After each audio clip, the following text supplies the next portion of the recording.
नमस्कार मित्रों, इस वीडियो में आप लोग रुक्मिणी हरण की उस घटना के बारे में जान पाएंगे जिसमें भगवान श्री कृष्ण को विरोधियों का सामना करते समय उन्हें कई बाण लगे थे और वे सभी बाण किन किन महारथियों के थे उसको जान पाएंगे।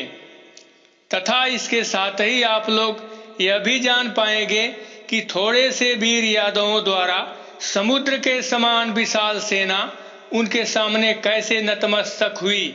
तो मित्रों, बात उस पूर्व काल की है जब विदर्भ देश का राजा भीष्मक अपनी पुत्री रुक्मिणी के लिए योग्य वर हेतु स्वयंवर रचा और उस स्वयंवर में प्रतिभाग करने के लिए बहुत से राजाओं को आमंत्रित किया, किंतु मथुरा के यदुवंशी राजा उग्रसेन को आमंत्रित नहीं किया, जिसकी वजह से भीष्मक की पुत्री रुक्मिणी को बहुत ही कष्ट हुआ, क्योंकि वह भगवान श्री कृष्ण को मन ही मन अपना पति मान चुकी थी।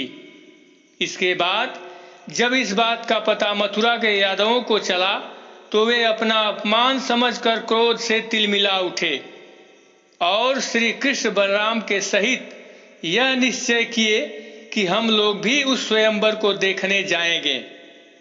इस संकल्प को लेकर वे सभी यादव वीर श्री कृष्ण और बलराम जी के साथ प्रस्थान कर शीघ्रता पूर्वक वहां पहुंचे, जिसके आगे की घटना का वर्णन हरिवंश पुराण के विष्णु पर्व के अध्याय 59 में कुछ इस प्रकार से लिखा हुआ मिलता है। तदंतर महाबली श्री कृष्ण ने वृषणी वंशियों के साथ सलाह और बलराम जी के साथ कर्तव्य का निश्चय करके रुक्मिणी को हर लेने का विचार किया। इतने में ही देव पूजा का कार्य संपन्न करके रुक्मिणी देवालय से निकलने लगी। उसी समय श्री कृष्ण ने सहसा पहुंचकर अपने गोद में उसे उठा लिया और अपने उत्तम रथ पर पहुंचा दिया। उस समय बलराम जी की आज्ञा पाकर समस्त यदुवंशी वीर युद्ध के लिए कमर कसकर तैयार हो गए। तब बलवान श्री कृष्ण युद्ध का सारा भार बलराम तथा सात्यकी पर छोड़कर रुक्मिणी को साथ ले शीघ्र ही द्वारिकापुरी को चल दिए।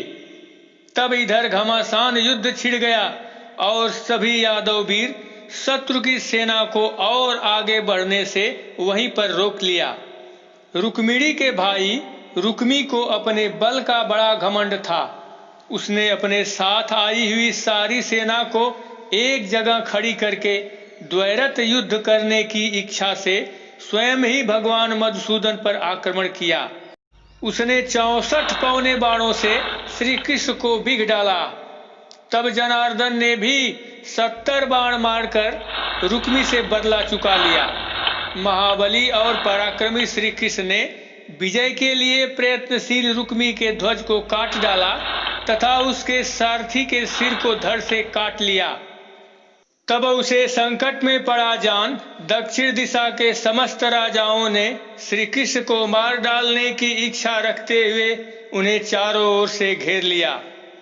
महाबाहु अंशुमन ने 10, सुतरवा ने 5 और क्रोध में भरे हुए बेटदारी ने 7 बाणों से उन्हें घायल कर दिया। तब पराक्रमी गोविंद ने एक बाण से अंशुमन की छाती छेद डाली। इससे व्यथित होकर अंशुमान रथ के पिछले भाग में जा बैठा। तत्पश्चात श्री कृष्ण ने 4 बाणों से सुतरवा अर्थात श्रुतश्रवा के 4 घोड़ों को मार डाला और बेडुदारी की ध्वजा काटकर उसकी दाहिनी बाह में गहरी चोट पहुंचाई। इसी प्रकार श्रुतश्रवा को भी 5 बाणों से घायल कर दिया। तब सुतरवा अर्थात श्रुतश्रवा व्यथा से पीड़ित हो ध्वज का सहारा ले शांत होकर बैठ गया।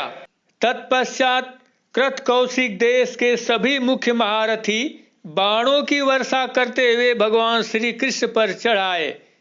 तब श्री कृष्ण ने युद्ध स्थल में अपने बाणों द्वारा उन सब के बाण काट डाले तथा रोषावेश में भरकर उन्होंने शत्रुओं के उन गिरते हुए बाणों को नष्ट कर डाला।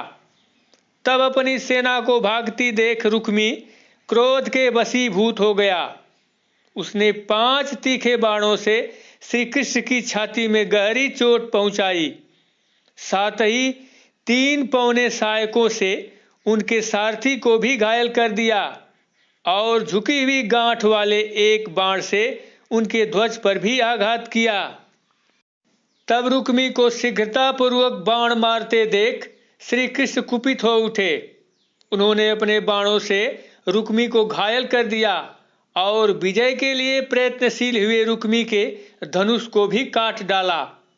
फिर तो पराक्रमी रुक्मी दूसरा धनुष हाथ में लेकर श्री कृष्ण को मार डालने की इच्छा से दूसरे दिव्यास्त्र प्रकट करने लगा।